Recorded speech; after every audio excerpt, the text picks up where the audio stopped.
எல்லாருக்குமே கார் எடுக்கணுங்கிற ஒரு பெரிய கனவு இருக்கும். அதுவும் என்ட்ரி செக்மெண்ட்டில் லோ பட்ஜெட்டில் தெளிவான கார் எடுக்கணுங்கிற ஒரு ஆசை இருக்கும். இனி அந்த மாதிரி வெஹிக்கிளாக தான் நம்ம கொண்டு வர போகிறோம். இன்றைக்கி நம்ம அந்த மாதிரி வெஹிக்கிளில் ஒரு i10 பார்க்க போகிறோம். Hyundai i10 இன்ஜின் வைஸ் ரொம்பவே சூப்பராக இருக்குது. இந்த வண்டிக்கு வந்து பார்த்திங்கன்னா மைனஸ் என்னென்ன இருக்குதுன்னு சொல்லிடுறேன். பம்பர் லைட்டாக டேமேஜ் இருக்குது. இந்த பேனட் லைட்டாக பேட் இருக்குது. மற்றபடி வண்டியோட கண்டிஷன் வைஸ் ரொம்பவே நல்லா இருக்குது. இன்ஜின் வைஸ் ரொம்பவே சூப்பராக இருக்குது. யாருமே இந்த கம்ப்ளைண்ட்லாம் சொல்லி வீடியோவே போட மாட்டாங்க. நம்ம ஃபாலோவர்ஸ்க்கு எல்லாருமே ட்ரான்ஸ்பரண்ட்டாக இருக்கணுங்கிற கான்செப்ட்டில் கொண்டு வந்திருக்கோம். இந்த வண்டிக்கு ஏசி சர்வீஸ் பண்ணுற கண்டிஷனில் இருக்குது. ஏசியோட எஸ்டிமேட் 3000 to 6000 வரையும் எஸ்டிமேட் ஒர்க் ஷாப்பில் கேட்டு வச்சுருக்கோம். AC power steering, power window வரக்கூடிய டைப் இது.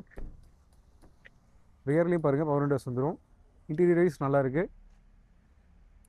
அண்டர் பாடி ரொம்பவே சூப்பராக இருக்குது. சேசஸ்லாம் நல்லா இருக்குது. டயர் பாயிண்ட் பொறுத்தளவுக்கு பாருங்கள் ஆல்மோஸ்ட் 80% இருக்கும். டிக்கி ஆகட்டும் மற்றபடி எந்த ஒரு பேடுமே இருக்காது, எந்த ஒரு ரஸ்ட்டுமே இருக்காது. நல்ல கண்டிஷனில் மெயின்டைன் பண்ணியிருக்காங்க. 1.2 லிட்டர் பெட்ரோல் இன்ஜின். மைலேஜ் பொறுத்தளவுக்கு 16லேருந்து 19 வரையும் தாராளமாக நீங்கள் கிளைம் பண்ணலாம். இந்த வண்டிக்கு நம்ம ப்ரைஸ்னு கோட் பண்ணுறது 1,28,000 மட்டும்தான். வெளியில் நீங்கள் எங்கே போய் விசாரித்தாலும் சரி இந்த ப்ரைஸ்க்கு இந்த வண்டி கிடைக்காது. 1,50,000 1,80,000 1,90 வரையுமே கோட் பண்ணிட்டுருக்காங்க. ரொம்ப ரீசனான ப்ரைஸாக கோட் பண்ணியிருக்கோம். இந்த வண்டிக்கு டாக்குமெண்ட் ஆகட்டும், ஓனர்ஷிப்போட டீட்டெயில் ஆகட்டும் எல்லாமே உங்களுக்கு ப்ராப்பராக கொடுத்துறோம். நீங்கள் முடிஞ்ச அளவுக்கு நேரில் விசிட் பண்ணி செக் பண்ணி பார்த்து இந்த வண்டியை எடுத்துக்கலாம். ரீசனான ப்ரைஸாக கோட் பண்ணியிருக்கோம். இந்த ப்ரைஸ்க்கு நீங்கள் எங்கே எடுத்தாலும் வண்டி கிடைக்காது. இந்த வெஹிக்கிளுக்கு உங்கள் காரோ பைக்கோ எக்ஸ்சேஞ்ச் பண்ணியிருக்கோம். தாராளமாக எக்ஸ்சேஞ்ச் பண்ணி எடுத்துக்கலாம். தேங்க்யூ.